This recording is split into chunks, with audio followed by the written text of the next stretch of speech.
Buenos días, jóvenes.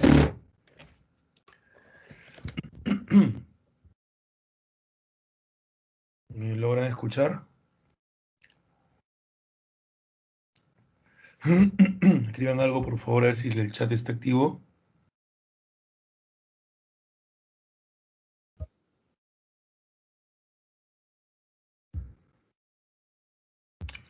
Hola, Martín. Hola, Joel. Hola, André. ¿Qué tal? ¿Cómo están, chicos? ¿Qué tal? Gracias. Hola, Valeria. Hola, Robert. Esteban. Luigi. ¿Qué tal? Listo.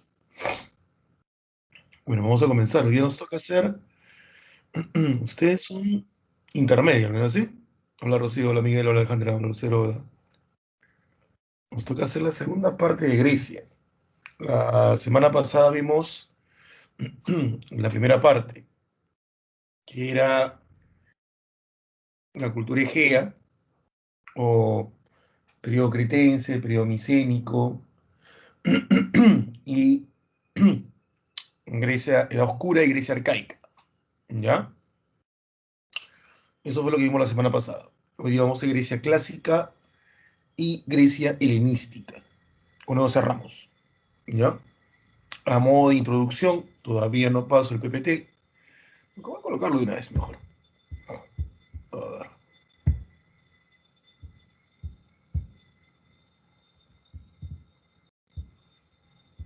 Ahí está.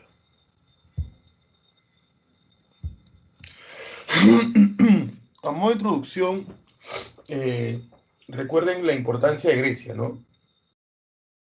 Grecia es sumamente importante porque los griegos son la base de la cultura occidental, de la cultura europea. Ellos van a ser el pilar de la cultura europea, tanto de Europa Oriental como de Europa Occidental. Cuando hablamos de Europa Occidental, obviamente estamos hablando de la influencia que Grecia tuvo sobre Roma, una enorme influencia que los griegos tuvieron sobre los romanos. No solamente hablábamos del clásico aporte griego a la humanidad, que es el derecho, sino también la filosofía. La filosofía presocrática y socrática es la forma de pensamiento que influyó e influye hasta el día de hoy en la manera de pensar de las sociedades occidentales a las cuales nosotros pertenecemos. Esta, este pensamiento presocrático y socrático, a su vez, Grecia, a su vez, acuérdense, tuvo una fuerte influencia de Oriente, debido al contacto comercial con los griegos, perdón, con los egipcios, con los mesopotamios. O sea, son influencias, ¿no? Son influencias. El pretender encontrar algo netamente 100% original es complicado. Es complicado. En realidad el ser humano recibe la influencia de varios otros grupos, ¿ya? Nosotros mismos, ¿no? Aquel que diga, profe, yo soy completamente original, olvídate, te estás mintiendo, pero enormemente, enormemente, ¿no? Todos han sufrido la influencia de alguien, ¿ya? Y eso pasa con Grecia. Grecia es influenciado, pero recuerden esto, el que tú seas influenciado no quiere decir que tú seas una copia, ¿no? Sino que existe una influencia, existe una adaptación en base a un análisis, en base a un acomodo que tiene que ver con tu propia idiosincrasia, en base a una mejora, y tienes un producto. ¿Se entiende? Tienes un producto. ¿Ya? Entonces, esa es la influencia que tú puedes percibir, pero que al final concluye con un producto propio. ¿Me entiendes? Con un producto propio. ¿Ya? Entonces ahí está Grecia. Grecia marca esa forma de pensar que tenemos nosotros. Vimos la semana pasada los periodos iniciales de Grecia. La cultura egea, que se caracterizaba por dos momentos, el periodo cretense y el periodo micénico. ambos pertenecientes a la Edad de Bronce de Grecia, donde encontramos pues la presencia de un comercio marítimo en el caso de Creta, encontramos una talasocracia, que es el derivado de este comercio marítimo, cuando tu economía se basa, se sostiene en dicho comercio. Encontramos una fuerte influencia oriental, producto de este intercambio comercial entre Grecia y Oriente, Egipto y Mesopotamia principalmente. Luego vimos cómo este periodo, el cual se conoce muy poco, salvo por obviamente los enormes aportes de arqueología, debido a que no tienen escritura, y si la tienen, la famosa escritura lineal A, no ha sido descifrada hasta el día de hoy. Luego, este periodo, el periodo cretense, llega a su fin debido a las invasiones del norte de los aqueos. Varias ciudades fundadas por aqueos se establecen en la península de los Balcanes, luego acaban con la ya debilitada cultura cretense y comenzamos con el periodo aqueo, en el cual le damos el nombre de la ciudad más famosa, que es Micenas, por lo que se llama periodo micénico. Este periodo aqueo, donde ya los pueblos están más dedicados a la agricultura y a la ganadería, sin dejar de lado el comercio, obviamente, se caracteriza por un hecho que es la famosa guerra de Troya, que es una guerra comercial, donde los aqueos, Agamenón, Menelao, Aquiles, Ulises, etcétera, se enfrentan pues a los troyanos por el control de una ruta comercial. Dicho evento histórico lo tenemos o lo conocemos inicialmente gracias a una historia, ¿no? Que es la Ilíada, con cuestiones ahí medias mitológicas. El periodo cretense, periodo micénico, sigo con el repaso, llegó a su fin cuando del norte, obviamente tiene que venir del norte, no venir del sur es mar, del norte invaden los dorios. Los dorios, pueblos indoeuropeos, buscando tierra de cultivo, invaden la península y los Balcanes y acaban con el periodo micénico. Aquí se pierde grandes aportes propios de la cultura egea, debido a que los invasores, los nuevos invasores que son los dorios, no les interesa. Ellos vienen más por los valles, ¿no? Acá se pierde la escritura lineal B. Entonces, estos dorios invaden valles y al invadir valles, ¿ya?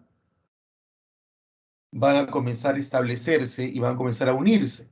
En este periodo que se llama la Edad Oscura, debido a que no hay escritura, comienzan a unirse en un proceso que se llama el cinecismo. El cinecismo, algo que San Marcos no pregunta, solamente te doy ese como un plus. El cinecismo es un proceso que se da en Grecia durante la Edad Oscura, durante este periodo de invasión de los dorios, donde grupos humanos, grupos dorios que toman valles, o sea, es un valle grande, no es un valle no es pequeño, un valle es grande, entonces varios grupos se van asentando en distintas zonas del valle, ¿no? Y aceptan entre ellos que ese valle les pertenece, aunque son grupos distintos, ¿no? Tienen sus propios líderes, sus propios consejos, de ancianos, quiero decir. Pero como reciben invasiones de personas ajenas al valle, que ambicionan ese valle, es como decir, ya agarramos este lugar, ¿no? No queremos que nadie más entre. No sé si el ejemplo cabe, ¿no? Ya entramos a un ómnibus, no nos conocemos, pero ya todos estamos sentados, ya estamos cómodos, ¿no? Ya estamos cómodos. No nos conocemos, pero estamos cómodos. Todos estamos contentos, nos miramos, todos estamos sentados y quieren seguir entrando gente. Gente que va a ir parada, va a ir apretándonos a los que estamos sentados, va incomodando, y todos decimos, oh, ya cierra la puerta, ya no entre nadie más. Y todos nos unimos en el reclamo para que el chofer cierre la puerta, porque no queremos que nadie más entre al ómnibus, porque no van a incomodar. Todos nos unimos, todos reclamamos una sola voz, aun cuando todos no nos conocemos. Solo tenemos un bien común. ¿Cuál es el bien común? cómodamente en ese ómnibus. Acá pasa lo mismo. Estos dorios, en pequeños grupos, ya les expliqué la semana pasada, invaden un valle, todos tienen acceso al valle, todos han llegado a un acuerdo y comienzan a llegar más gente. Entonces todos se dan cuenta de que deben unirse para proteger el valle. Y es así como comienzan a formarse las famosas poleis o ciudades-estado. Cuando los grupos invasores que toman parte de los valles se dan cuenta que siguen llegando más invasores que son de su propio origen, dorios, pero que ellos ya tomaron posesión del valle, pero que grupos pequeños de 200, 100 personas no van a hacer frente de manera efectiva. Pero si todos los grupos que han tomado el valle se unen, van a tener un poder mucho más grande. Así nace Esparta, así nace Atenas. Entonces, ese proceso por el cual estos grupos se unen formando una ciudad-estado o una poleis para poder así, se llama cinecismo. Ese proceso es propio de Grecia. Como la Edad Oscura es un periodo muy convulsionado, es un periodo muy de enfrentamientos, debido a la posesión y dominio de los valles, la forma de gobierno que es una monarquía con un rey guerrero. Todas las ciudades que nacen en la Edad Oscura van a tener una monarquía con un rey guerrero. El caso de Atenas, el caso de Esparta tenía dos, ¿no? Una dualidad tenían ellos. Cuando acaba la Edad Oscura y entramos a lo que se conoce como la Grecia arcaica, en la Grecia arcaica ya vemos el desarrollo de las ciudades-estado. Ya vemos que ese proceso violento de invasiones, enfrentamiento entre los dorios y los pobladores autóctonos de los valles, que eran los aqueos, enfrentamiento entre los propios dorios, porque yo tomé el valle, pero yo también quiero ese valle, ya acaba. Ya se asientan las ciudades-estados o poleis. ¿Está claro? Es por ello que el mantener un rey guerrero en muchas ciudades-estado se ha visto como algo inútil, se ha visto como algo que no tiene sentido. Prueba de ello es Atenas, que Atenas deja de tener un rey guerrero luego de un enfrentamiento, según la leyenda es así, un pueblo quiere invadir Atenas, ¿ya? Esa es la leyenda, pero los dioses establecen una especie de maldición, ¿no? Ellos dicen, ustedes pueden tomar Atenas siempre y cuando el rey no muera, el rey de Atenas no muera. Si logran matar al rey de Atenas, o lo matan por accidente o como sea, ustedes nunca tomarán Atenas. Entonces el pueblo que quería invadir Atenas llega, se pone eso bien claro y dice a todos sus soldados, ustedes invadan, vamos a invadir Atenas, que la tenemos rodeada, pero nadie toca al rey, nadie lo hace. El rey de Atenas, creo que fue Codro, no me acuerdo bien el nombre ahorita, el último rey de Atenas, consciente de que esa maldición se ha echado, se disfraza de mendigo, sale de la ciudad por una especie de puerta secreta, encuentra afuera el ejército enemigo que está rodeando, sitiando la ciudad, y como él se está haciendo pasar por mendigo, él comienza a molestar, a importunar a los soldados que están ahí. Los soldados lo que ven es un mendigo faltoso, cargoso, ¿no? Impertinente. Y lo que hacen los soldados, pues, comienzan a molestarse y uno, pues, no aguanta, ¿no? No aguanta pulgas, pues, ¿no? El otro soldado, el mendigo, pues, está que lo molesta, está que le canta canciones de reggaetón, entonces ya, pues, merece que le meta su cuchillito, ¿no? Entonces, lo matan, pues. Y cuando quieren botar al mendigo, le quitan los andrajos y se dan cuenta, pues, que tiene abajo toda la indumentaria y todos los símbolos de la casa real ateniense, ¿no? ¿Qué había pasado? Acaban de matar al rey de Atenas. El rey de Atenas se había sacrificado. Entonces el reino, el ejército dice, ¿sabes qué? No podemos tomar la ciudad, pues, y se retiran. Yo sé que irás, profe, me parece, tienes a la ciudad sitiada y solamente por eso no la tomas, obvio, solo por eso no la tomas y se retira. Profe, no tiene sentido. Sí, yo sé que no tiene sentido, pero son leyendas. Aparte que son costumbres, ¿no? No tiene sentido ponerse ropa amarilla y más de uno de ustedes se ha puesto ropa amarilla. No tiene lógica. No tiene lógica, pues, comer 12 uvas, no tiene sentido. 12 uvas más el champán que han tomado tal vez con la familia, eso te mete unos gases impresionantes, pero cuando la gente se maneja por lógica.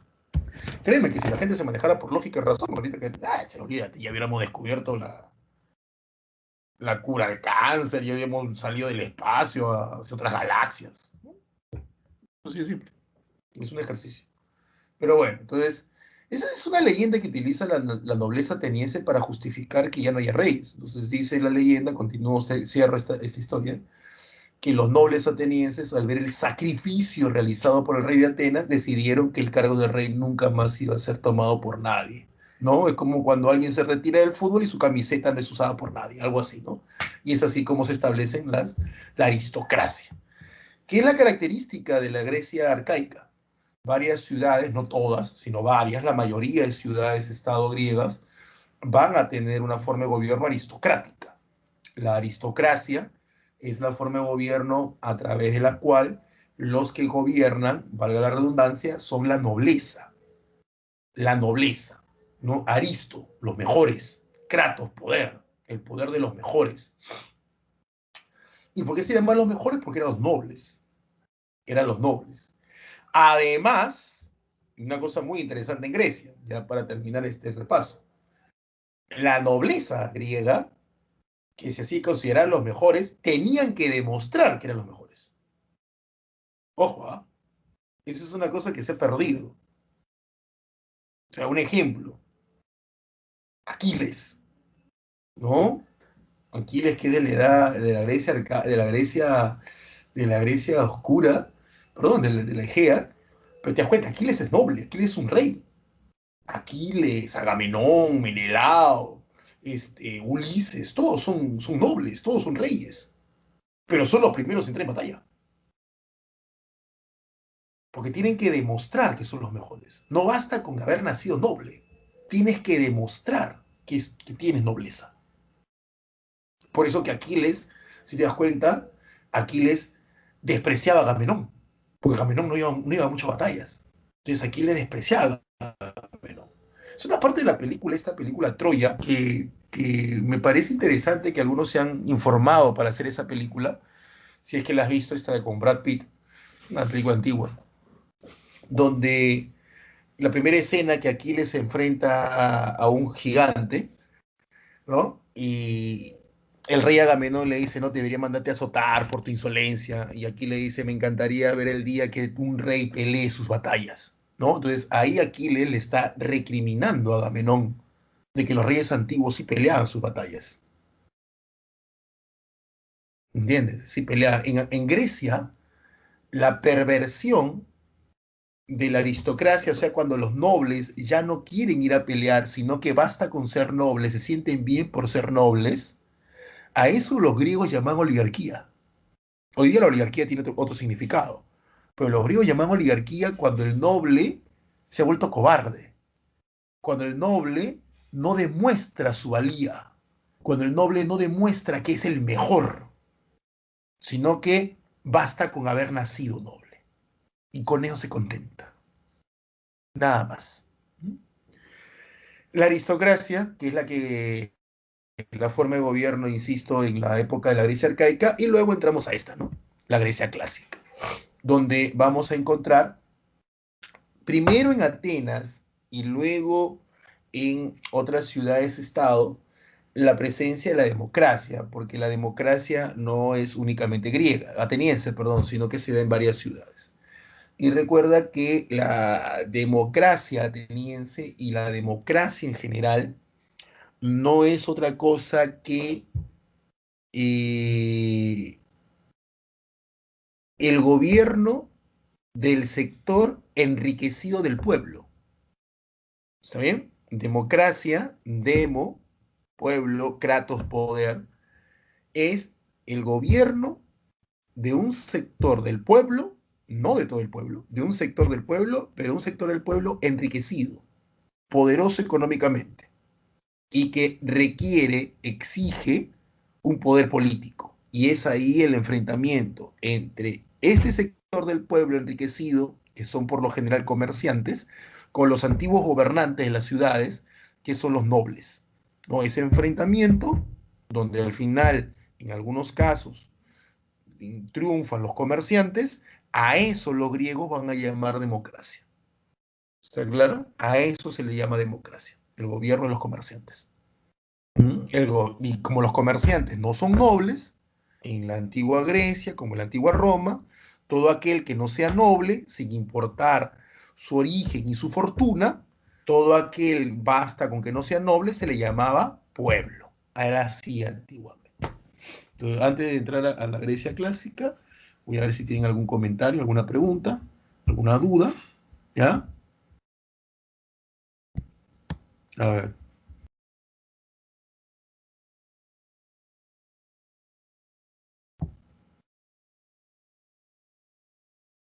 No, eran menospreciados. Ronald me hace la pregunta, ¿no? Si no demostraban ser los mejores nobles, entonces eran desterrados o algo así. No, eran menospreciados, pero no eran desterrados. No eran desterrados.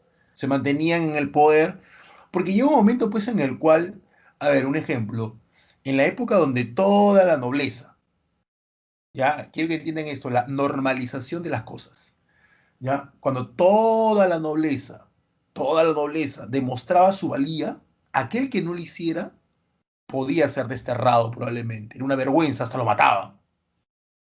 Pero cuando ya poco a poco, porque todo tiene, como dice el sabio Héctor Lavoe, todo tiene su final, nada dura para siempre. Cuando poco a poco los nobles ya dejan de ir a pelear, ya poco a poco los nobles comienzan ellos ¿cómo se llama? Comienzan a relajarse, ya lo comienzan a tomar como algo normal. Es por eso que luego van a comenzar a aparecer nuevas formas de gobierno, como la democracia, que lo reemplaza. O en su momento vuelve la tiranía con Alejandro Magno. ¿Por qué? Porque todo tiene un ciclo, pues, ¿no? En este caso, los aristócratas gobernaron, demostraban, pero dejan de hacerlo. ¿Me entiendes? Dejan de hacerlo. Es como la famosa frase japonesa, ¿no? Ese proverbio japonés que en algún momento les comenté, ¿no? Eh, como decía hombres débiles traen tiempos difíciles, ¿no? Los tiempos difíciles crean hombres fuertes. Los hombres fuertes traen periodo de paz.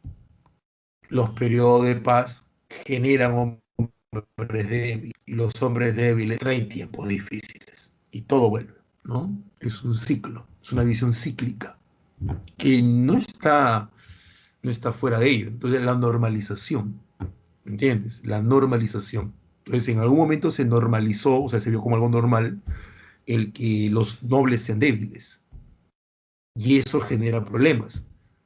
Prueba de ello es que la nobleza es reemplazada por la democracia. Y cuando la democracia se debilita, es reemplazada por Alejandro Magno, que es la tiranía, que lo vamos a ver hoy día. ¿Entiendes? Quiero que entiendan algo. El hecho de que todo el mundo lo haga no quiere decir que esté bien. Es otra cosa que debemos aprender de la antigüedad, ¿no?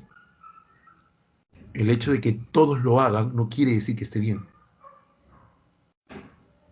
A veces que la gente hace cosas porque dice, pero también él lo hace, también él lo hace, también él lo hace, todos lo hacen. Sí, pero hace 800 años todos pensaban que la Tierra era plana. Bien, para eso estudiamos nosotros, para eso estudiamos, ¿no? Debemos ser como dicen algunos, los judíos tienen el décimo hombre, ¿ya? El décimo hombre es, si en una sala hay 10 personas y se discute un tema, y del tema que se ha discutido, 9 aceptan una conclusión, el décimo hombre está obligado a no aceptarlo. Así él crea que la conclusión que se llegó está bien, él está obligado, al ver que los otros 9 aceptaron, él está obligado a no aceptarlo. pero no solamente no aceptarlo, sino buscar los errores de la conclusión que se llegó. El problema, buscarle todo. Él tiene que ser el Contreras, pero analizar, investigar, buscar todas las condiciones. Y luego de haber analizado, investigado todo, darse cuenta si es que realmente la conclusión era adecuada o no. Esa es la obligación del décimo hombre. Ya, nosotros los que estudiamos tenemos que ser el décimo hombre. O sea, todo lo que tú ves como normal, cuestiónalo. No solamente lo sigas. La gente espera mucho en nosotros. Una metrópoli, Yasoré, no sé si pronuncio bien tu nombre, discúlpeme si no es así. Una metrópoli se le llama a una ciudad-estado que da origen a una colonia. Eso se llama metrópoli. Metrópoli por lo general se le llama a aquella ciudad-estado que da origen a una colonia. Si Atenas da origen a otra colonia, ¿ya? Automáticamente Atenas se convierte en una metrópoli. A ver, Diana, democracia es un término que utilizaron los griegos mucho tiempo después, ya, mucho tiempo después, para definir el gobierno de los sectores enriquecidos del pueblo. Demo, pueblos, kratos, poder.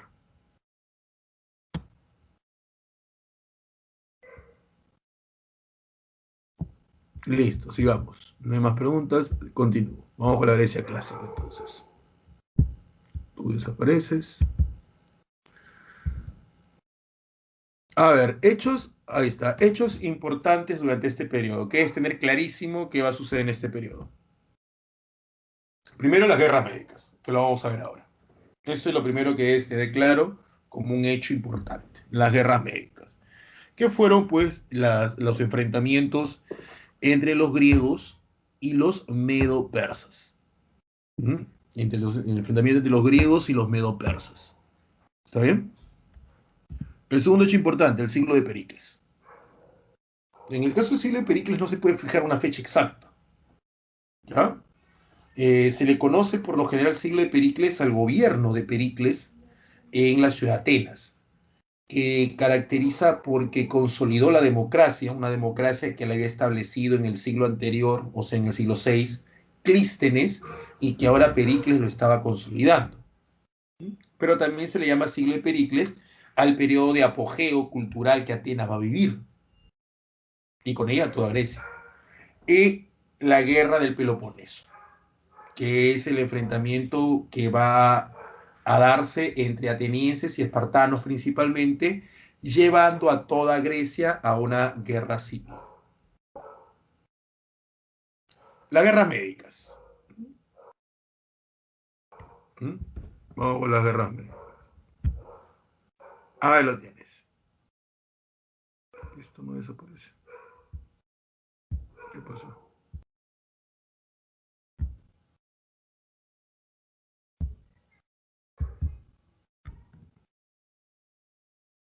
Un segundo, chicos. No sé por qué esto de aquí no desaparece.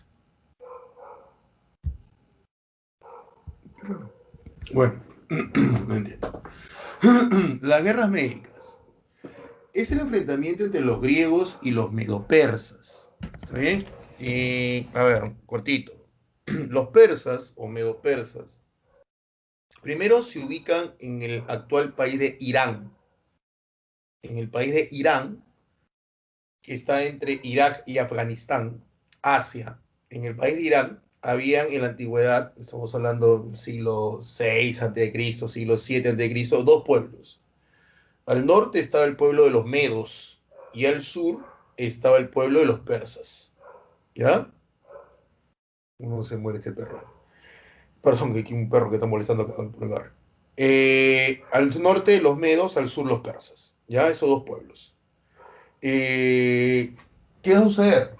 Un hombre llamado Ciro va a conquistar a los medos, que eran las tierras de su abuelo, y unifica a las dos ciudades, a los dos pueblos, unifica a los medos y a los persas. Históricamente, los que habían destacado primero habían sido los medos, aunque ahora el que los conquistaba eran los persas. Pero como históricamente los medos habían destacado primero, Recuerden ustedes que hasta los medos fueron pues los responsables de acabar con el periodo asirio en Mesopotamia. La gente comenzó a conocerlos como los medo-persas, el reino medo-persa, y luego como el imperio medo-persa. Pero como los reyes son persas, también se le conoce como el imperio persa, ¿me entiendes? Entonces tiene esos dos denominaciones, el imperio medo-persa o el imperio persa. Cuando los persas atacan Grecia en el siglo V, ¿ya? Cuando los persas atacan Grecia en el siglo V, los griegos los conocen a ellos como los medo-persas. Y es por eso que llaman, estas son las guerras contra los medo-persas. Estas son las guerras médicas. Guerras médicas. Eso nos quiere decir que, en primer lugar, vamos a conocer y vamos a estudiar principalmente la versión griega de la historia. ¿Entiendes? Es como decir, si a mí me dicen, voy a estudiar la guerra con Chile, obviamente que voy a estudiar la visión peruana de la guerra contra Chile, no la visión chilena, porque los chilenos tienen su propia versión, que es tan válida como la peruana. Para ellos al menos lo es. ¿Me entiendes? ¿Ya? Entonces, aquí nos piden conocer la versión persa, perdón, la versión griega, no la versión persa. Los persas habían conquistado parte de Asia Central y Asia Occidental, y con el emperador Darío, el emperador de la Primera Guerra Médica, el emperador Darío, emperador persa, habían consolidado su imperio. Darío es el hombre que consolida el imperio persa.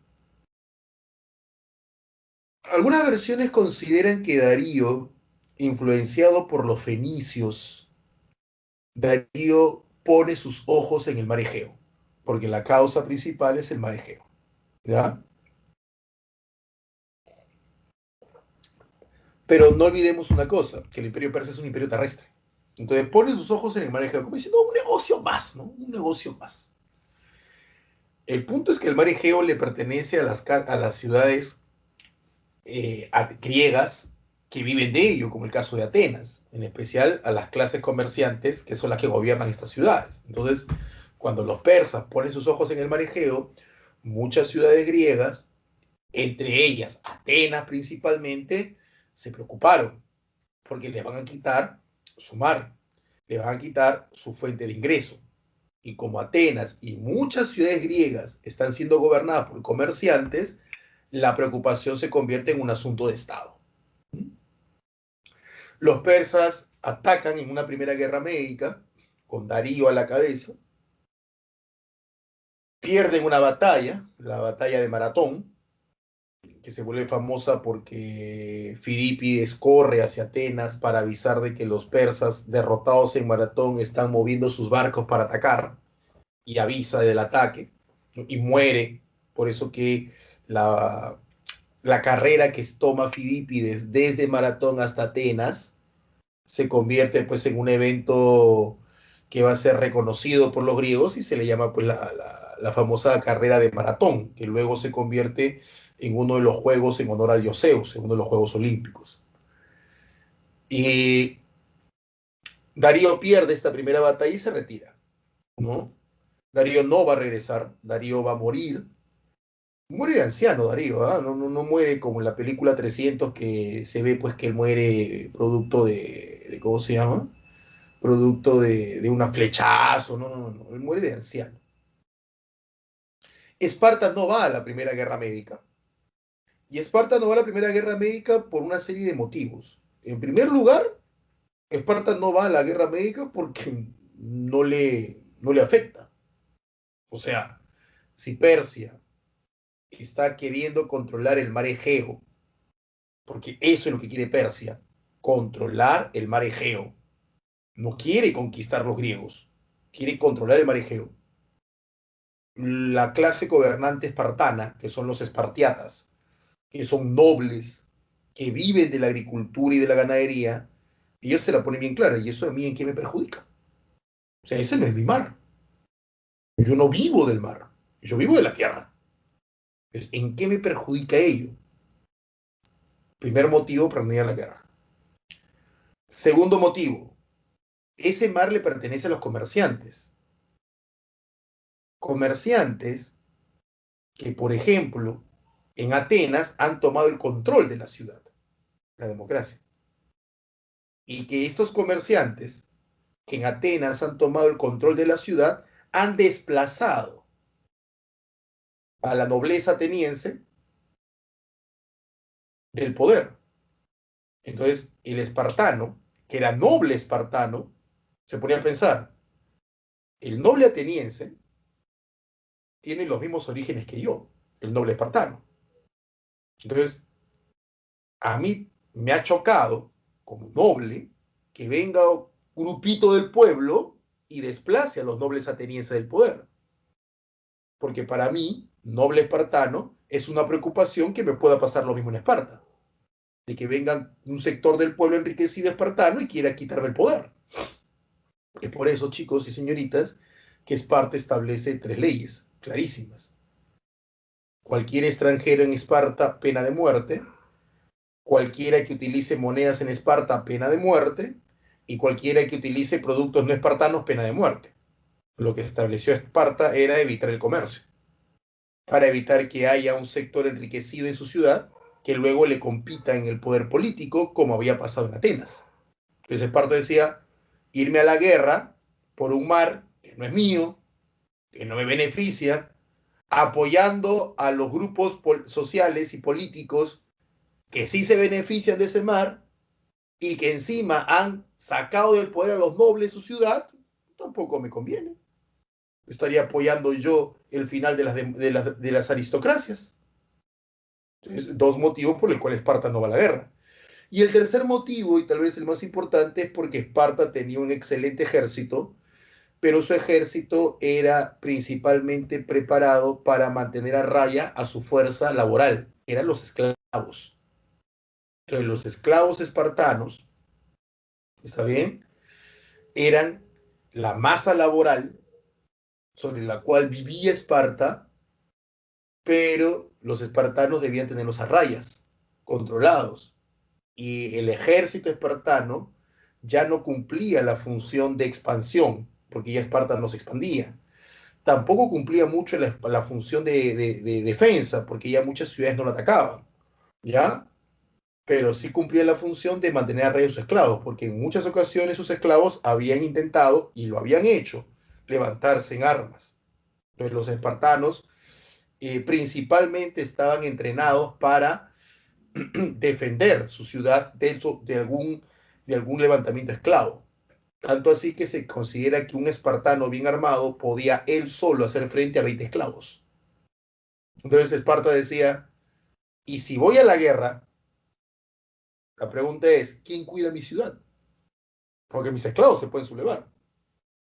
Entonces, no puedo descuidar la ciudad. Entonces esos eran los 3 motivos por los cuales Esparta no va a la guerra. 1, el mar Egeo no le importa. 2, apoyar a la guerra significaría apoyar a las democracias, cosa que a Esparta no le parece porque él es una aristocracia. Y 3, su ejército no puede ir a guerra porque estaría dejando descuidada la ciudad. Entonces, cuando se da la primera guerra médica, Esparta pone peros y no va a la guerra. Debes entender algo y no lo olvides. Grecia es una unidad cultural, no es una unidad política. Cuando hablamos de Grecia es como hablar de Latinoamérica.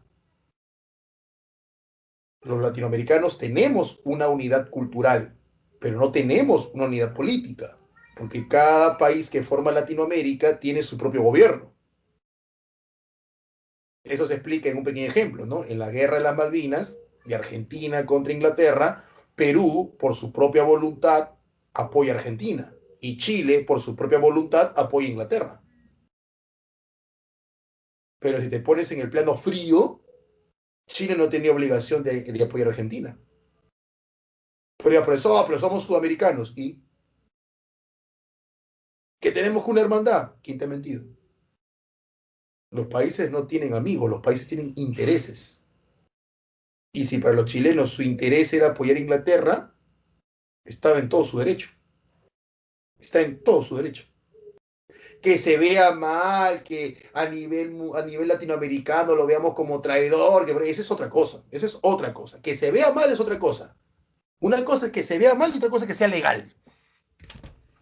¿Es legal o es ilegal? Ah, no. Lo que hizo Chile es legal. Entonces, pues, que se vea mal o que no se vea mal es otra cosa muy distinta. Igual pasa con Atenas y Esparta. Forman parte de una unidad llamada Grecia, pero cada ciudad tiene su propio gobierno. Entonces Esparta estaba en el derecho de hacerlo. Luego viene la Segunda Guerra Médica, ya no con Darío, sino con Jerjes, el hijo de Darío, y esta vez vuelven a convocar a los espartanos. Y Esparta nuevamente se rehúsa, por los mismos motivos que ya te he explicado. Pero esta vez como que ya se ve un poco mal, ¿no? Ya han dos guerras, se supone que tú eres la ciudad militarmente hablando mejor preparada, y ya le estás rehuyendo, ya la gente, ya Grecia comenzó, las ciudades griegas ya comenzaron a ver ya mal a Esparta, ¿no? Como diciendo, uy, uy, uy, no, este ya es traidor, ¿no? Por más que Esparta tenía el derecho de ir o no ir, este ya es traidor. Y aparte otra cosa, Esparta vivía paz, ninguna otra ciudad lo atacaba, porque Esparta tenía pues eh, el prestigio de ser una gran ciudad militar. Entonces nadie se metía con Esparta por miedo a. Pero ya van dos guerras que no quiere ir. Entonces la gente decía, oye, ¿y ustedes hace cuánto que no ven a Esparta a pelear? Ya bastante, ¿ah? Bastante tiempo, ¿ah? Yo nunca le he visto pelear. Entonces la gente comenzó a cuestionar las demás ciudades, ¿no? Y si Esparta vive solamente de su prestigio antiguo, o sea, de los antiguos espartanos, pero estos actuales espartanos son mediocres, son monces, son cobardes. Entonces Esparta, al negarse a ir a la Segunda Guerra Médica, se enfrenta ahora a un nuevo problema, que su prestigio como ciudad militar comienza a ser cuestionada. Entonces, muchas ciudades-estado que ambicionaban el valle espartano, el valle de Laconia, pero que no se atrevían a tomarla por temor a enfrentarse a la gran Esparta, ahora que Esparta está dos veces rehuyendo una guerra, ya comienzan como que a darle motivos a esas ciudades, oye, si Esparta no es realmente lo que era. Entonces, los espartanos se dan cuenta que su segunda negativa de ir a esta vez a la Segunda Guerra Médica le está costando caro. Le está costando caro porque no solamente no le están creyendo, sino que además ya comienzan a verla como cobarde o como débil. Y créeme, cuando dice, como dice, ¿no? Cuando hay sangre en el agua, los tiburones llegan. Entonces, Esparta se da cuenta de eso. Esparta dice, tenemos un problema. Ir a la guerra implica pelear por un mar que no es nuestro, apoyar a un grupo social y político que no nos conviene, que son la democracia, y perder ejércitos, que a la larga podrían generar un levantamiento de nuestros esclavos. Eso implica ir a la guerra. No ir a la guerra implica que las ciudades-estado que nos rodean comiencen a cuestionar nuestro poder y nuestro prestigio y comiencen a atacarnos. ¿Sabes? Tenemos dos problemas. Si no vamos, nos atacan. Y si vamos, ¿qué hacemos? Y es ahí donde dicen pues que Leónidas realiza el sacrificio, ¿no? Leónidas tiene una idea, dice, vamos a ir a la guerra. Y dice, pero ya entiende, o sea, ir a la guerra, todo lo que implica, principalmente que nuestros esclavos se den cuenta que los ejércitos no están y se levanten en contra de las ciudades, matando a las mujeres, a los niños, a los ancianos, ¿no? Entonces Leónidas dice, sí, sé lo que significa ir a la guerra, por eso que no va a ir todo el ejército, solo van a ir 300. Y dice, no seas enfermo, le dicen. Persia se aparece con 100.000 hombres. 300 en la vida le van a hacer frente, por más que sean espartanos en la vida. Y él le dice, es que yo no voy a ganar la guerra, yo voy a sacrificio, voy a morir. Y es por eso que yo pido a 300 hombres que vayan conmigo a morir. Pero nuestra muerte será tan épica que 300 hombres no ponen en peligro a la ciudad de Esparta, porque 300 hombres es un número muy reducido del ejército. Por lo tanto, los esclavos no se van a sublevar. Pero dos, al morir 300, de la manera que lo vamos a hacer, las ciudades-estado griegas ya no van a cuestionar si es que seguimos siendo o no los grandes guerreros de antaño, porque verán lo que vamos a hacer. Y por lo tanto matamos dos pájaros de un solo tiro. Fuimos a la guerra, ya demostramos nuestro valor y nuestro poder, pero al mismo tiempo vamos tan poquitos que los esclavos no se van a sublevar. Entonces, ese fue el famoso sacrificio de Leónidas, ¿no? Y sus 300. Que a la larga fueron más, porque se van agregando al ver lo que Leónidas iba a hacer, muchos griegos se fueron agregando en el camino y formaron un ejército de 5.000. Pero igual, pues 5.000 contra 100.000, pues no, no es nada, ¿no? Es por ello que Leónidas elige el paso de las Termópilas, ¿no? Que es un lugar estrecho donde obligas al ejército persa a tener que meterse en un cuello de botella. Y le es mucho más fácil al ejército espartano defenderse y retener a los persas por muchos días, en realidad fueron 3 días y 2 noches, que enfrentarse en campo abierto. O sea, se enfrentan en campo abierto y créeme que Esparta, con todo su ejército de 300 hombres y todos sus Leónidas que tú quieras, no aguantaban ni siquiera 10 minutos. En campo abierto, olvídate, les metían una rodeada y ahí no quedaba. Leónidas los mete pues en un cuello de botella, ¿no? Y aguantan 3 días y 2 noches. Impresionante, ¿eh? Impresionante lo que hicieron los espartanos en esa batalla. ¿Ya? Al final, pues, Efialtes, ¿no? Que es se cree que es un ateniense, ¿eh? Se cree que es un ateniense, no era jorobado ni nada por el estilo, era un pastor común y corriente. Termina, pues, obligado, bajo tortura, dicen algunos, termina dando a conocer un paso por donde los pastores llevaban sus animales al otro lado sin tener que pues, exponerlos en el paso de las Termópilas. Él dice, mira, hay un paso que las cabras utilizan y que los pastores utilizamos, que está lleno de pasto, que está por la parte alta, y es por ahí donde guía el ejército persa, ¿no? Para que le caigan por la retaguardia a los espartanos. Y sí, es cierto lo de la película, ¿no? Que al final Leónidas pues ordena a todo aquel que no sea espartano que se vaya, y Leónidas se queda pues con los sobrevivientes de los 300 a defender el paso, ¿no? Ya aunque era inútil porque ya lo estaban rodeando. Pero recuerda la frase espartana, ¿no? Con tu escudo, con tu escudo o sobre tu escudo, nunca sin tu escudo, ¿no? O sea, o regresas vencedor o regresas muerto, nunca regresas derrotado. Y ahí es donde mueren ellos. Esto le da tiempo a Atenas a prepararse para la batalla. Los atenienses habían estado preparándose, formando una flota. Aquí está el famoso Temístocles, y aquí se da la batalla el combate de Salamina, ¿no? Donde los atenienses dejan la ciudad de Atenas y se van a la isla de Salamina. Persia quema la ciudad de Atenas, la destruye, pero en Salamina pierde. Y luego se da la batalla de Platea y Micala, donde termina la derrota persa total. Jerjes se retira de Grecia y no regresa. No regresa. En la Tercera Médica el que regresa va a ser su hijo, Artajerjes. Pero también la victoria va a ser griega, ya liderada esta vez definitivamente por los atenienses.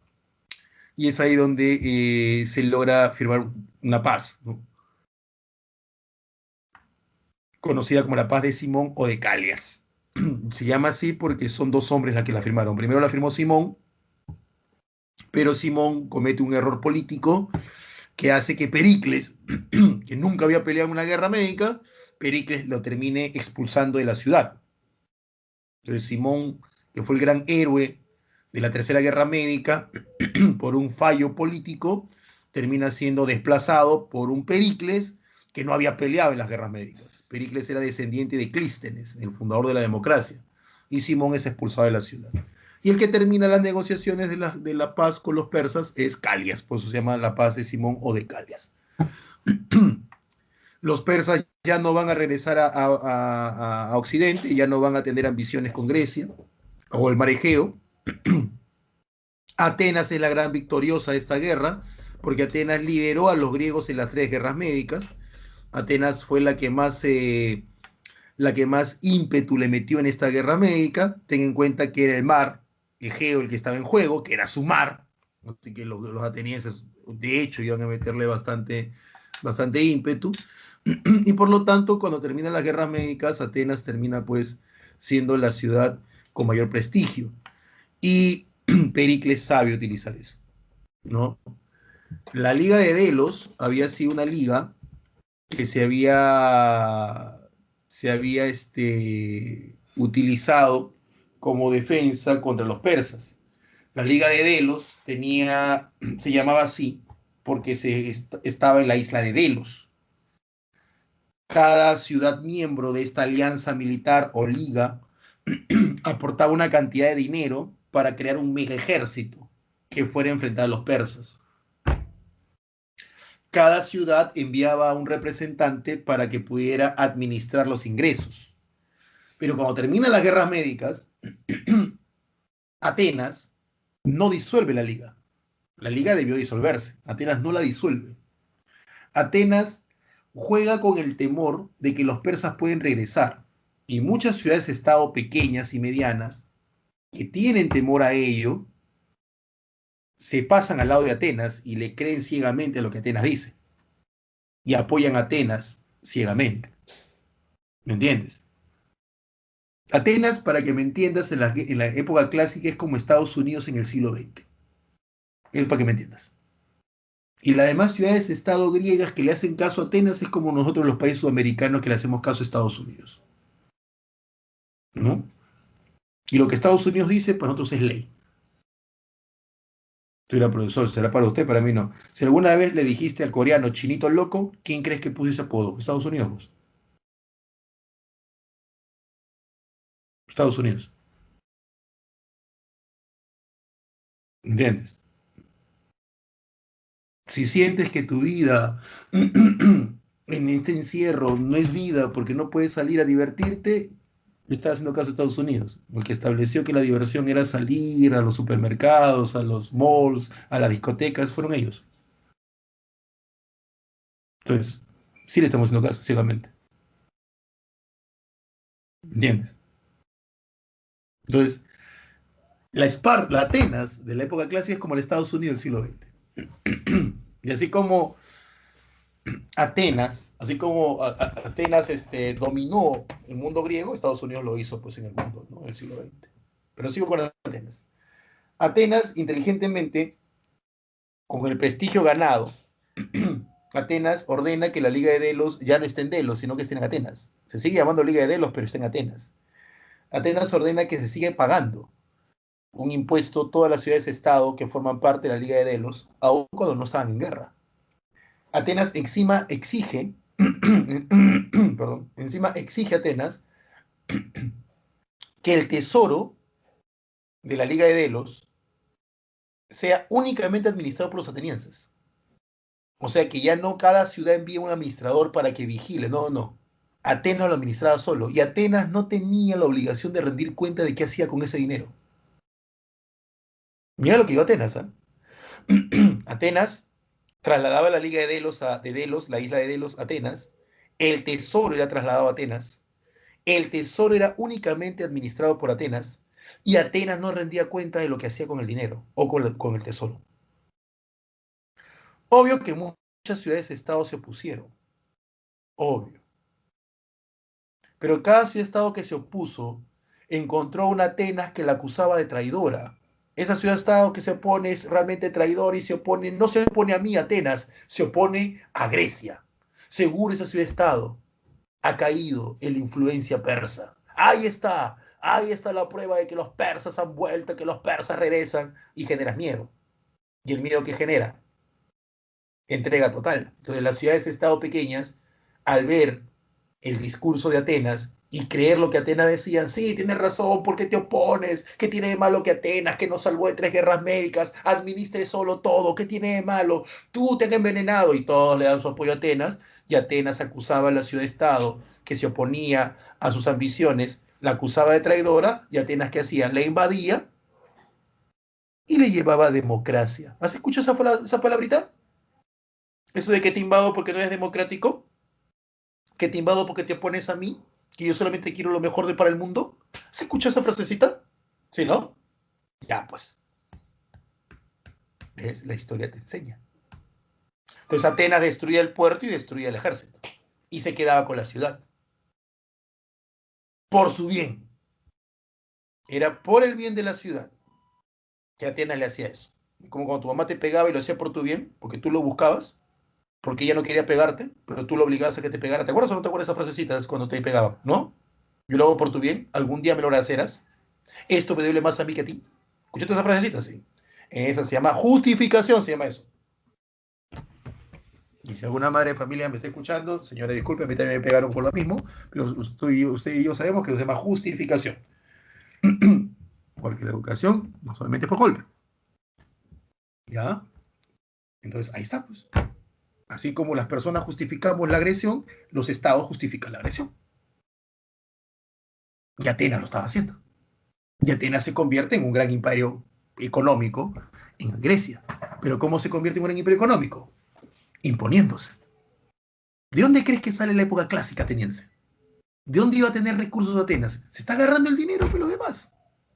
Y obviamente muchas ciudades-estado que se dieron cuenta lo que significaba oponerse a Atenas, dejaron de oponerse, aunque lo odiaban a Atenas. La odiaban a muerte. Pero ¿qué quedaba? Había que hacerle caso porque Atenas tenía el poder militar. ¿Me entiendes? Había que hacerle caso. Es lo mismo, si lo compara con el siglo XX, Estados Unidos era la gran potencia, en el siglo XX y XXI lo sigue siendo, pero hay muchas ciudades, hay muchos países que son aliados de Estados Unidos y lo odian, ¿no? Esperan que caiga. Y saben que va a caer algún día. Entonces, lo mismo le pasó a Atenas. Ese fue el periodo de la gran democracia, ¿no? De la democracia de Pericles. Mira cómo qué bonito estaba el Partenón, el Zeus olímpico, las enseñanzas de Sócrates. Ah, chibolo, Sócrates, hasta cabello tenía Sócrates. ¿Qué lo tienes? Acá se da la consolidación de la democracia porque, como ya hablé la semana pasada, Pericles dice pues que toda persona puede gobernar y se le paga un sueldo, ¿no? Pobres y ricos pueden gobernar y se le paga un sueldo. Y los profes, chévere, mira, los pobres pueden gobernar. Sí, el problema es que no había pobres en Atenas, porque Atenas era una ciudad tan rica y era tan cara que había pocos pobres. ¿Mm? Entonces, la misma payasadera. Voy a ver si tienen alguna pregunta, ¿ya? ¿Alguna duda?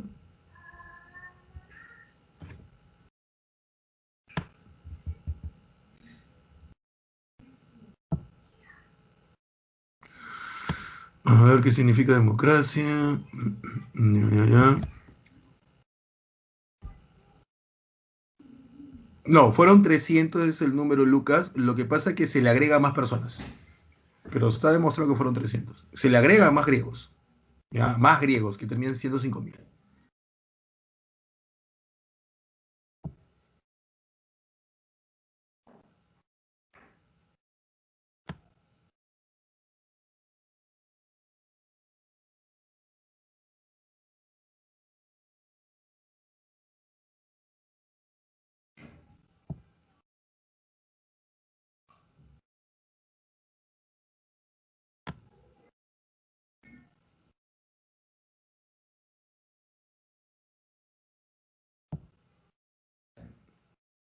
Bueno, no entiendo lo que pone acá. Listo. Ya, sigamos.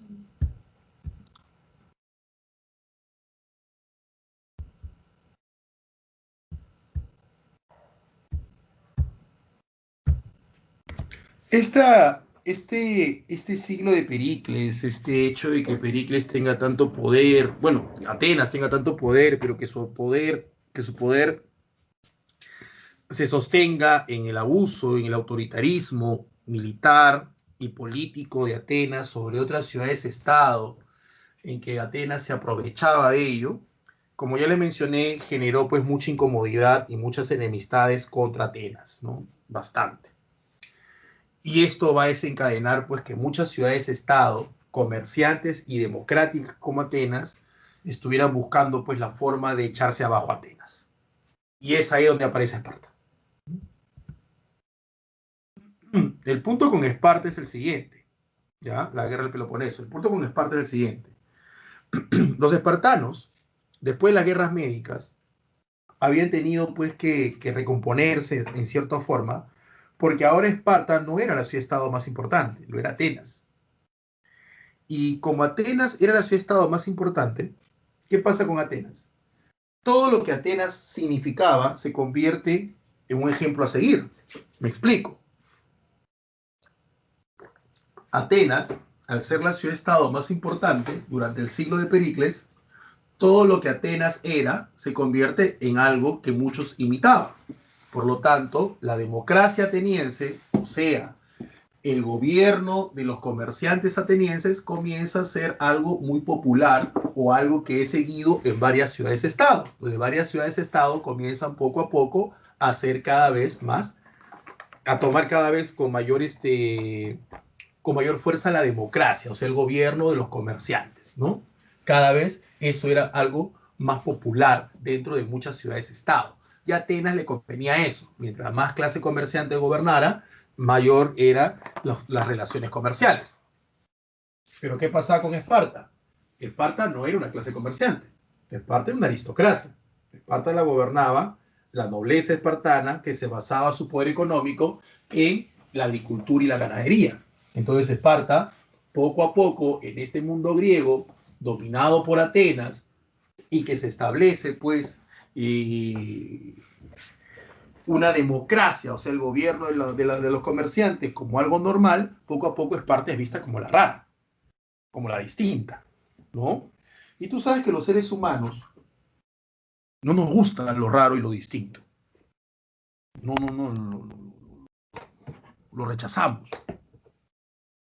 Para nosotros, cuando algo es raro o distinto a lo que creemos normal, tenemos dos posturas.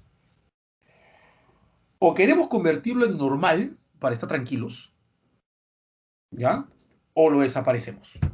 Así somos los humanos. Si vemos a alguien vistiéndose completamente distinto a nosotros, lo cuestionamos. Oye, ¿por qué te vistes así? ¿Eh? Oye, ¿por qué esto? ¿Ah? Oye, ¿por qué lo otro? ¿Ah? Es más, a muchos utilizan esta palabra, ¿por qué no eres normal? ¿Ah? Y cuando la otra persona se mantiene en lo que es y no quiere cambiar, automáticamente no te juntes con ella. Sí, sí, mira rara, ¿no? Sí, sí, sí, sí, sí. Así somos, los humanos. Eso está en nosotros. Hasta en esta época que se habla de tanto de open mind, de dejar hacer, que no, pero profe, ahora es distinto, en su época habrán sido, usted que ya es un viejo, usted era prejuicioso, no, vimos somos la generación del centenario, profe, somos mente abierta. No, eso es falso, no somos mente abierta, falso. Basta con que uno de ustedes nada más comente que está a favor de la corrida de toros para que todo el mundo se vaya encima. Pobrecito el torito, ¿por qué lo van a matar al torito y tanta tontería más? Si fueras mente abierta, lo dejarías tranquilo. Es su opinión. No está diciendo vayamos a matar toros. ¿Mm? Así como estar a favor del aborto, no estás diciendo que vayan a matar niños. El que está a favor de la corrida de toros no está diciendo vayamos a matar toros. ¿Ves? Cómo una justificación funciona para una cosa y no puede funcionar para la otra. Eso que se debe a que realmente no son mente abierta. El discurso ha cambiado, pero seguimos siendo lo mismo que hace más de 4.000 años o hace más de 2.000, 3.000 años. No nos gusta lo distinto. Cuando algo se normaliza y aparece una situación distinta a lo que ya asumimos como normal, lo queremos cambiar o desaparecer. En el caso de Grecia, lo normal se había convertido en la democracia, en lo normal. Y lo anormal que era, lo raro que era, la aristocracia, pues. Entonces Esparta se convirtió en lo raro. Entonces Esparta decía, tengo dos opciones. ¿Cuáles son las opciones? O me vuelvo democrática, lo cual quiere decir chau espartanos del poder, hola comerciantes, o desaparezco. Entonces Esparta dijo, mejor tomo la tercera opción.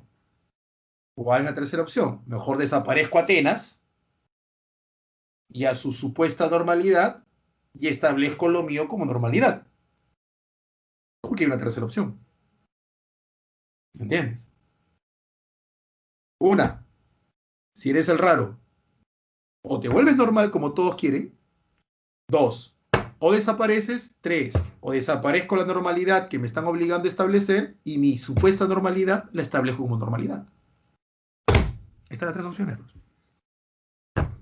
Y Esparta se enfrenta a Atenas porque no quiere desaparecer, pues. Hasta aquí entendiste por qué Esparta ataca a Atenas. La pregunta es por qué Esparta gana. Si Atenas tenía poder económico. Ah, porque muchas ciudades-estado se pasan al lado espartano. Y se pasan al lado espartano no porque les importe Esparta, sino porque manejan esta lógica. El enemigo de mi enemigo es mi amigo. Muchas ciudades-estado griegas, comerciantes y democráticas, odiaban a Atenas. Entonces, cuando Esparta ataca a Atenas, se pasan al lado espartano. Porque el enemigo, Esparta, de mi enemigo, Atenas, es mi amigo. Y así es como Esparta se enfrenta a Atenas y la derrota. ¿Mm? Se acaba la ley de Delos, se acaba la democracia. Esparta acaba con la democracia. Pero comienza la decadencia helénica. ¿Por qué? Porque hay una guerra civil, pues, y una guerra civil nunca es buena, ¿no? Una guerra civil nunca es buena. Entonces la Liga del Peloponeso, liderada por Esparta y apoyada por varias ciudades comerciantes griegas, van a derrotar y acabar con el siglo de Pericles y el siglo de Atenas. Esparta se convierte en la ciudad hegemónica, pero esta guerra civil no va a terminar, porque luego Esparta se ve amenazada por Tebas, y luego Tebas es amenazada por Macedonia, y guerras, y guerras, y guerras, hasta que llega este hombre y pone fin a tanto enfrentamiento. ¿Quién es este hombre? Alejandro. Vamos a ver, ya en el tramo final, si hay alguna pregunta o duda. ¿Ya?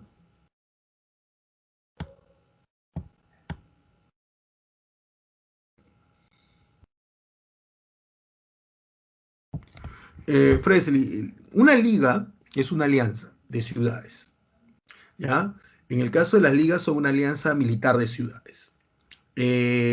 Varias ciudades formaban ligas, como el caso de Esparta, que tenía su famosa Liga del Peloponeso, que es una liga mucho más antigua. Atenas había formado la Liga de Delos, que lleva el nombre por la isla, para hacerle frente a los ataques persas. Entonces, una liga es una alianza militar y Esparta, Atenas tienen sus ligas, ¿no? Esparta tiene la Liga del Peloponeso, Atenas tiene la Liga de Delos, la ciudad de Tebas, que es una ciudad griega, no tengan cuidado, hay dos Tebas, ¿ah? Una Tebas que es egipcia y una Tebas que es griega, ¿ya? La ciudad de Tebas tenía su liga que se llama la Liga de Beocia, y la ciudad de Macedonia tenía su liga que se llama de Corinto. Entonces, las ligas son como son alianzas militares. Yo soy, la Hélade es el espacio geográfico que tú y yo conocemos como Grecia. Lo que los romanos conocían como Grecia, nosotros conocemos, ellos los griegos lo conocían como Hélade. Es como decir, aquí los españoles llegaron y conocieron esto como Virú, pero los pobladores de esta zona lo conocían como Tahuantinsuyo.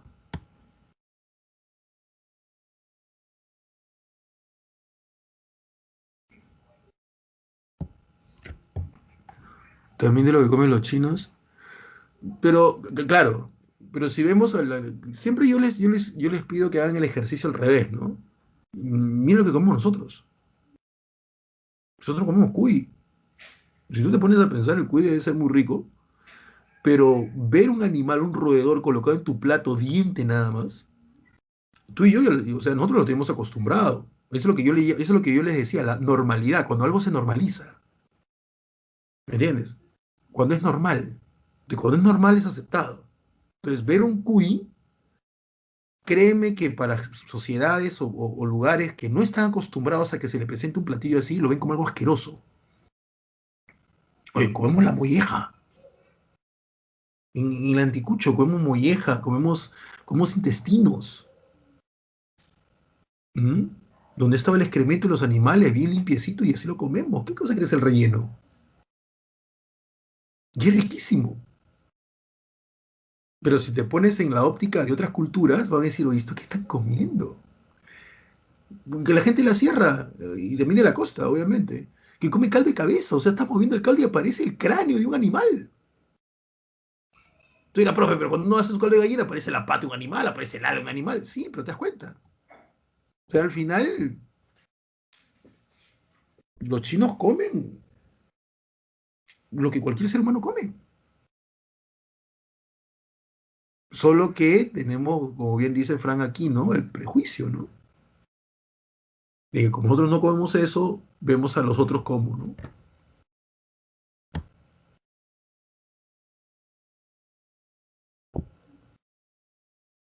Ahora voy a ver la consecuencia de Peloponeso.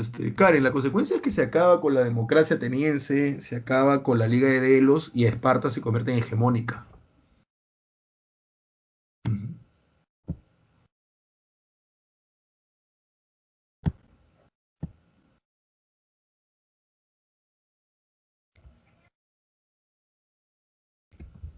A ver, Leslie dice, pero Lisandro pidió ayuda a Tebas y Persa, pero los tebanos, Pelópidas y Epaminondas se vengaron en la batalla de Leuctra y Mantinea. ¿Esa no sería la batalla final porque vencieron a los espartanos? No entiendo tu pregunta. A ver, si esa es la batalla, si tú crees que esa es la batalla final, me preguntas si esa es la batalla final de la guerra del Peloponeso. No, no. Porque la guerra del Peloponeso es Atenas contra Esparta. Tú lo que ya estás comentando, Leslie, de manera muy acertada, es las guerras tebanas. Esa no es la guerra del Peloponeso, esas son las guerras tebanas, donde Tebas se enfrenta a la victoriosa Esparta y Tebas derrota a Esparta. Profe, ¿por qué no habla de eso? Ah, porque eso viene ya en el otro nivel.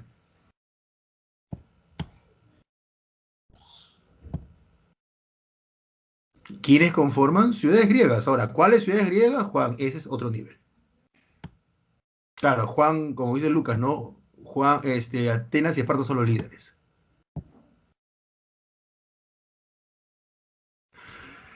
A ver, se habla de la guerra del Peloponeso, Juan, cuando tú dices son tres, lo que pasa es que los tres conflictos no siempre enfrentan a Atenas y Esparta.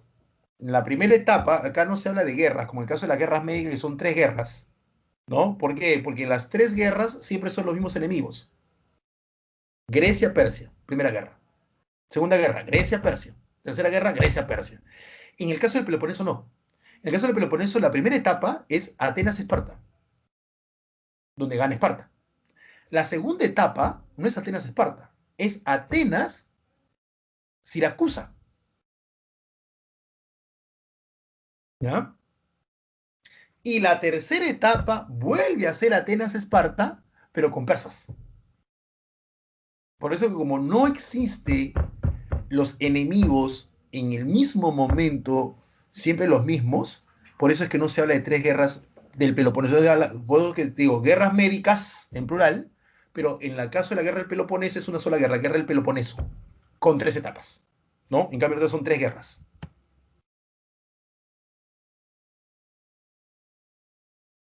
Juan dice, no, pero no todas, no, pero ¿qué estado conforman la liga, esa liga? Ese es otro precio, Juan. Ese es otro precio.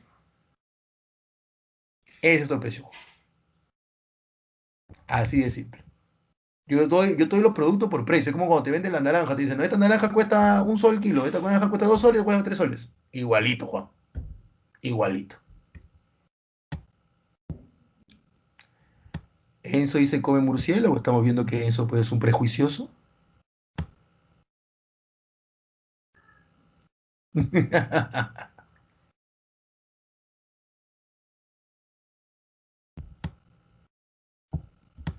No, tienes razón, Juan. No, no, no hay problema, Juan. Tú puedes hacer todas las preguntas. No hay ningún problema. Ahora, la respuesta es que se te responda. La primera guerra del Peloponeso es la que se va a dar entre Atenas y Esparta, donde Esparta termina rodeando a Atenas y ahí es donde muere Pericles de peste. Uh -huh.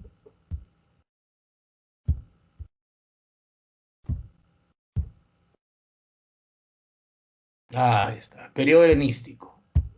Acá tenemos al gran Alejandro III de Macedonia. ¿Mm? El primero el que pone fin a todo este periodo de conflictos entre Atenas, Esparta, Esparta, Tebas, es Filipo. Y Filipo le pone un alto a todo esto, ¿no? Y Filipo lo va a hacer pues a espadazo limpio. ¿Ya? Él, liderando la Liga de Corinto, derrota a los tebanos. Los tebanos, a su vez, habían derrotado a los espartanos, que a su vez habían derrotado a los atenienses. Entonces, te das cuenta, guerra, guerra, guerra, guerra, guerra. Viene Filipo, pone orden, Filipo había vivido en Tebas cuando era joven. Filipo había aprendido mucho de los tebanos cuando era joven. Y Filipo toma una forma de ataque que tenían los tebanos, que era la falange tebana. Y Filipo la acomoda y la convierte en la falange macedónica. Filipo pone orden, pero los griegos, como te expliqué la semana pasada, no veían a los macedónicos como griegos puros, porque los macedónicos son de la parte de la frontera. Entonces ahí tienes las famosas filípicas de Demóstenes, que hablaba pues del bárbaro extranjero, el bárbaro extranjero, aunque suena redundante bárbaro y extranjero, ¿no? Ese es Filipo II. ¿Ya? Filipo II, con esa ahí, formó la falange macedónica, que es una mejora de la falange tebana, creó la Liga de Corinto, y Filipo, pues, en la batalla de Queronea, domina Grecia. Filipo muere asesinado, no se tiene claro hasta el día de hoy quién lo mata. La versión oficial que se manejó en esa época fue que los persas mataron a Filipo. Lo que pasa es que Filipo, una vez que domina Grecia, Filipo promete expulsar a los persas de Asia Menor. Me explico. Los persas habían sido vencidos en las guerras médicas y habían perdido territorio de Asia Menor. Pero los persas, a medida que los griegos se mataban entre ellos, Atenas contra Esparta, guerra del Peloponeso, Esparta contra Tebas, guerras tebanas, entonces Persia, poquito a poquito había seguido avanzando, o sea, había estado aprovechando el pánico y había estado avanzando, avanzando, avanzando, avanzando. Entonces, entonces Macedonia dice, ¿sabes qué? Nosotros estamos que nos matamos y el otro está que avanza. Así que yo les prometo expulsarlo de Asia Menor. Esa fue la promesa de Filipo. Y Filipo muere asesinado. Como te digo, la versión oficial, que es la que manejó Alejandro, su hijo, fue que Filipo muere asesinado por los persas, ¿no? Hubo otras versiones. Una de ellas es que el propio Aristóteles lo manda a matar, el sobrino de Aristóteles, para ser más exactos, y la otra es que Alejandro lo manda a matar, su propio hijo. Lo que pasa es que Filipo tenía dos hijos legítimos, Alejandro, que era el mayor, y un hijo más que se me dio el nombre ahorita, que era un bebé. El problema para Alejandro es que Alejandro era hijo de Filipo, pero la mamá de Alejandro era tebana, mientras que el hermano de Alejandro, el niño, el recién nacido, era hijo de Filipo con una macedónica. Entonces, por derecho de nacimiento, el hermano de Alejandro merecía el trono, por ser hijo de dos macedónicos, de Filipo y de su madre, mientras que Alejandro no, porque Alejandro era hijo de Filipo y de una tebana, que era Olimpa. Entonces, la aristocracia macedónica cuestionaba el que se entregue el poder a Alejandro, aun cuando Alejandro era el mayor, aun cuando Alejandro había demostrado muchas dotes de gran guerrero, gran estratega. Lo que temía mucho es que Alejandro por vía materna era tebano. Ellos no querían que una persona que tuviera esas filiaciones con la ciudad derrotada sea la que lo gobierne. Y parece que también esa idea tenía el papá, ¿no? Porque el papá decide ir a la guerra con Persia, porque él muere asesinado días antes de entrar en guerra. Él decide la guerra con Persia, pero no lleva a Alejandro. No, su plan era no llevarlo a Alejandro, sino que Alejandro se quedara como rey de Macedonia. Y eso le molestó mucho a Alejandro, porque Alejandro tenía que demostrar su valor, su valía, ¿ya? O sea, cuánto valía él. Y qué mejor forma que demostrarlo en guerra. Y el papá le estaba truncando eso, dejándolo quedarse en Macedonia como rey interino, mientras que el papá hacía fama pues en la guerra, ¿no? Por eso que algunos sospechan que Alejandro termina matando al papá, ¿no? Entonces, muerto el papá, Alejandro asume el trono, debía asumirlo los consejeros del hermano, pero tanto la madrastra de Alejandro como el hermano, Alejandro los termina matando. Entonces Alejandro asume el trono, sí. Y Alejandro pone orden en Grecia a espadazo limpio, ¿no? Matando a todo aquel que se lo ponga, ¿no? A Tebas la termina destruyendo, la quema, la incendia. O sea, Alejandro no creyó a nadie. Y es ahí donde Alejandro va a Persia y en lugar de expulsar a los persas hacia menor, lo termina conquistando. Conquista Persia, conquista Egipto, conquista Asia Menor, llega hasta Asia Central. Y algo que se le reclamaba mucho a Alejandro es que gobierne, porque Alejandro no estaba gobernando, ¿no? Habían dos cosas que no entendían Alejandro, que no le entendían, que sus seguidores no entendían de Alejandro. Uno, ¿por qué seguía conquistando? Los griegos no son de expandirse así. Los griegos son mucho más de su península. En cambio, Alejandro rompe esquemas. Alejandro es conquistador. cosa que los griegos no presentaron nunca antes. O sea, si tú te das cuenta, en la historia griega no hay un Alejandro anteriormente. O sea, no hay un conquistador, ¿no? Y dos, otra cosa que le reclamaba mucho a Alejandro es que Alejandro había unido Grecia a sangre y hierro, pero no la estaba gobernando, porque su obsesión por conquistar no le estaba dando tiempo a gobernar, ¿no? Por eso que a Alejandro siempre le decían regresa, regresa, regresa, y al final Alejandro pues no quería. Al final termina regresando Alejandro cuando ya su ejército no lo quiere seguir acompañando, cuando ya lo amenazan. Entonces Alejandro regresa, llega hasta Babilonia, que era una de sus capitales, y en Babilonia Alejandro muere, que no se tiene claro de que muere. Algunos piensan que hasta muere de una enfermedad, no, se me dio el nombre, esta enfermedad que estuvo dando acá en el norte del país, que tiene un nombre largo, ¿no? No me acuerdo ahorita el nombre. Algunos piensan que muere de eso Alejandro, ¿no? Otros dicen que muere envenenado, ¿no? ¿Sabe? La cosa es que Alejandro muere y su heredero legítimo, que era Alejandro IV, lo terminan matando. ¿Mm? Su general lo terminan matando y su imperio se divide entre sus generales. El gran aporte de Alejandro es el helenismo, ¿no? La cultura griega más la cultura de Oriente. Ese fue el gran aporte de Alejandro. Sigamos. Vamos a ir con las claves. Vamos a ver si hay alguna pregunta. ¿Ya? No, chikungunya, no, no, no. Una dolencia, me acuerdo. Usted se me dio el nombre. Ahorita, les pido disculpas que estoy con la cabeza en otra cosa. ¿Ya?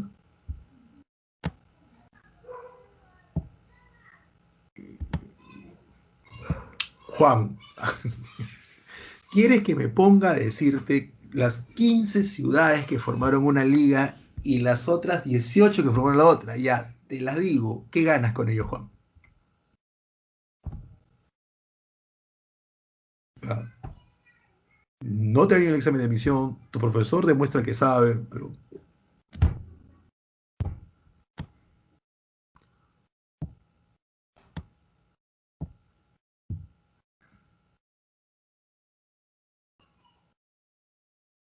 a mi profesora de HU de primero tenía de crucha, no entendí esa parte. Hay varias, Martín, claro. Uno dice que murió de paludismo, otro de neumonía, otro dice que murió del mal del río Nilo, otro dice que tenía esta enfermedad, que ahorita se me ha ido el nombre, ¿no?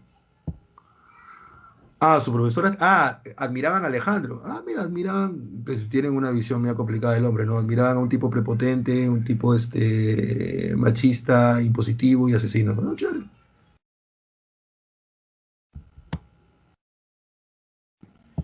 ¿En qué guerra termina qué? Ahí sí me mataste, Juan. ¿En qué guerra termina qué?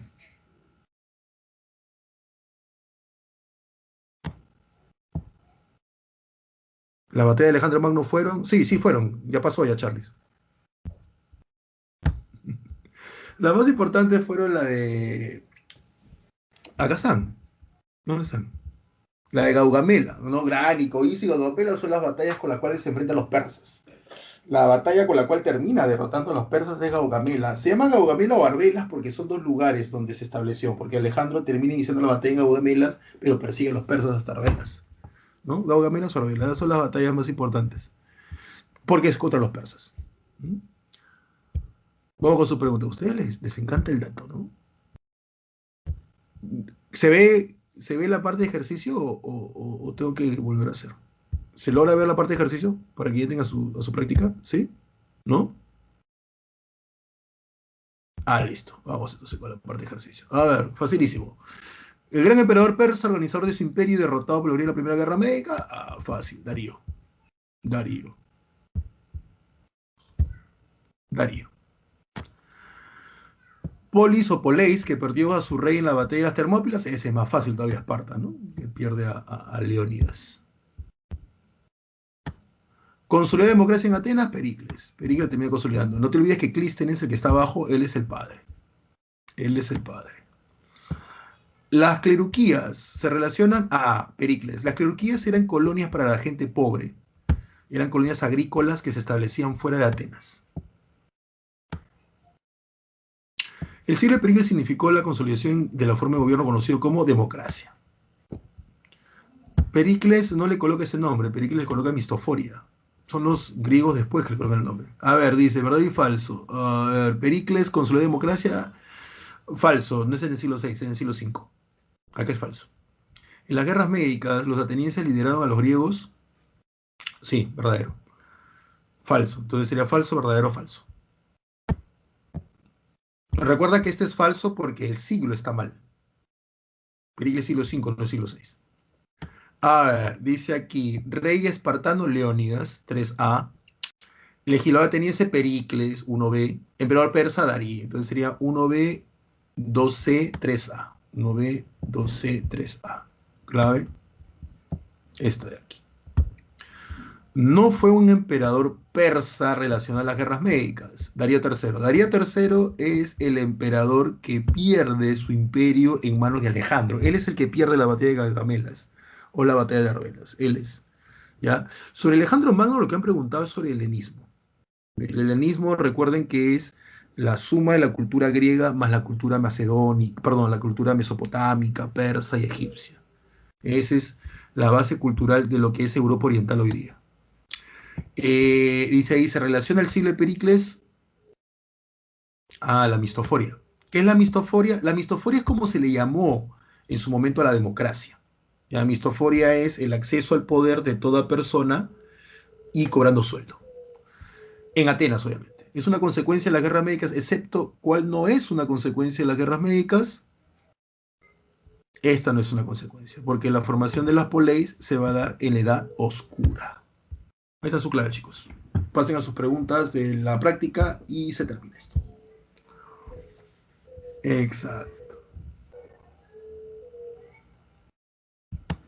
Gracias, Ángel. Gracias. Muchos admiran a Alejandro. Muchos admiran a Alejandro. Es emocionante lo que se cuenta de él, ¿no? Su historia es muy interesante. Es una pena que la película no reflejó realmente la historia de Alejandro. De nada, Teresita. Cuídense. La próxima semana hacemos Roma, ¿ah? No se olviden, ¿ah? Gracias, Mariana. Gracias, Diana. Cuídense bastante. Ese Franca Napoleón. Gracias. Cuídense bastante. Diego, ¿no vas a decir algo? Listo, Martín. No hay problema. Nos vemos la próxima semana. ¿Ya? Listo, Lucero. A ustedes por las preguntas, participaciones. Hay que poner algunos memes ahí como para relajar la cosa. Listo, Diana. Listo, Jesús. Cuídate. Listo, Caterín. Nos vemos la próxima semana.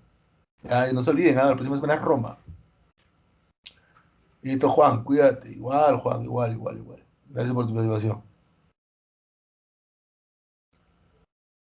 En la práctica, ¿ah? Gracias, Fran. Gracias por eso. A ti también. Gracias, José. Espero que se haya entendido.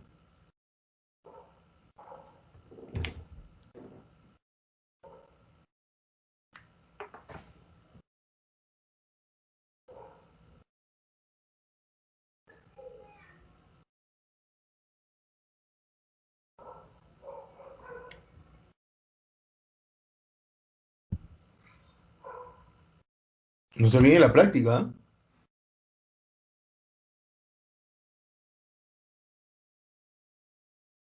Listo, chicos. Nos vemos la próxima semana. Se cuidan bastante, por favor. Hasta la próxima. No se olviden, la próxima es Roma.